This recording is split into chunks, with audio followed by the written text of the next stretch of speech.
What's up, everybody?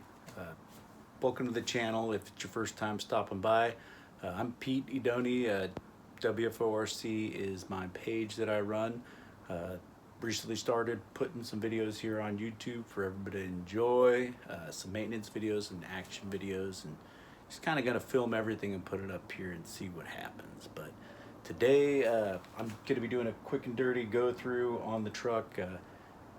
Last trip out was kind of weird. Broke a wheel hex pin as well as an axle shaft, front axle shaft, one of those new ones from that you saw me install in that first episode.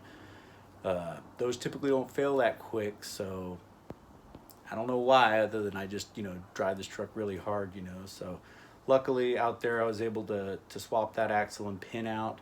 But going into that run, I hadn't gone through the truck, and it's usually a good idea to at least check all your wheel hex pins. So um, only got about an hour before the wife and kids get home, so I'm gonna get right into it.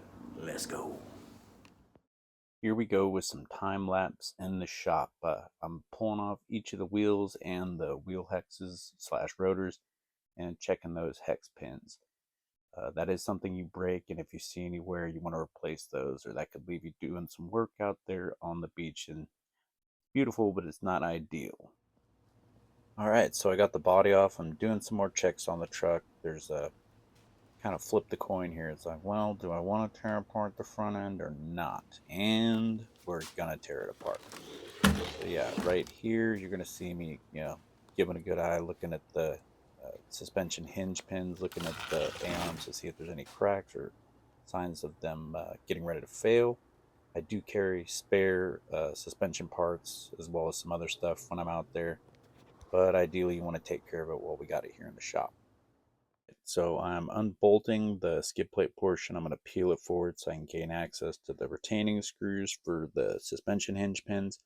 And what do you know? I found some bent hinge pins. So when I find one bent, I end up replacing all of them.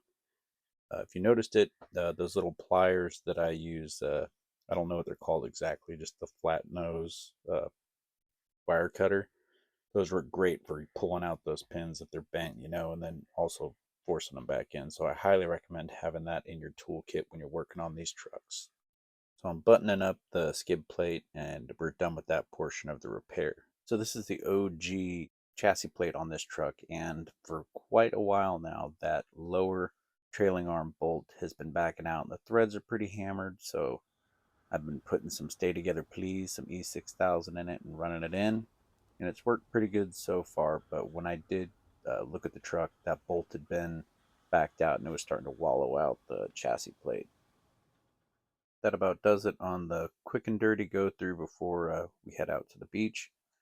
I ended up trimming the bed sides off the truck to give that a shot. This is a body that was on its way out and wanted to give it a shot, and we'll see how it flies. But now is the time to remind you, if you're not already subscribed to the channel, to click that subscribe button. And if you like the video, give me a thumbs up, drop a comment if you got any questions or suggestions.